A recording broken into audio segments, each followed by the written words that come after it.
Vous savez, la réussite dans le milieu du leadership ou du management, c'est certaines personnes qui ont mis des standards. Je parle par exemple du pasteur John Maxwell. C'est un pasteur en fait. L'un des pionniers en matière de leadership. C'est quelqu'un qui a réussi. Il a des dizaines ou des centaines d'entreprises qu'il gère. Il est pasteur. Et nous, quand on a commencé le ministère, c'était ça notre rêve, nous aussi. On a une entreprise, on a un pasteur, mais on a une entreprise, on a un bongo. Gloire à Dieu.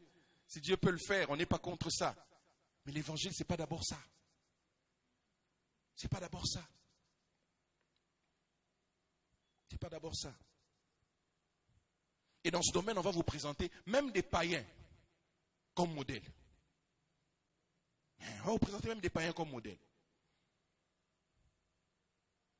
On va vous présenter des gens comme Steve Jobs, cofondateur d'Apple. Une réussite sur le plan leadership, mais rien à voir avec l'évangile. Voilà comment il a pu influencer le monde entier. Aujourd'hui, qui ne connaît pas Apple? Qui n'utilise pas Apple? Steve Jobs. Ils vont parler d'Oprah Winfrey. Ceux qui connaissent Oprah Winfrey. Ce sont eux les modèles en matière de leadership, de coaching et tout. Ce sont ces gens-ci que je vous cite. Oprah Winfrey, une fille qui a commencé noire aux États-Unis, qui a commencé dans des bas quartiers, mais qui s'est retrouvée comme l'une des voix aux États-Unis. Des émissions célèbres, elle reçoit tous les grands du monde. Beaucoup d'argent. Elle est partie de zéro, mais elle est devenue quelque chose. Voilà le message du leadership là où ça va t'amener. Ça va t'amener à des considérations matérielles.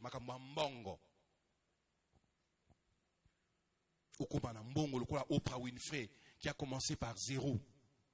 Ils vont te dire 15 étapes pour devenir riche. 15 étapes pour devenir personne à succès. Ils vont te parler de Jack Ma. Rien à voir avec Jésus. Hein. Ceux qui connaissent Jack Ma, c'est le fondateur d'Alibaba. Il a réussi. Il a commencé à zéro, mais pouf! Toi aussi, tu dois réussir. En fait, on va te mettre na moule moko, on va te conditionner. Tout au bandota là, ngana comme quoi bangote c'est que ils ont un peu comme on a na salité. Or Jésus a tout fait pour nous pleinement, totalement. Il nous a bénis de toutes sortes de bénédictions spirituelles en Christ, nous les avons.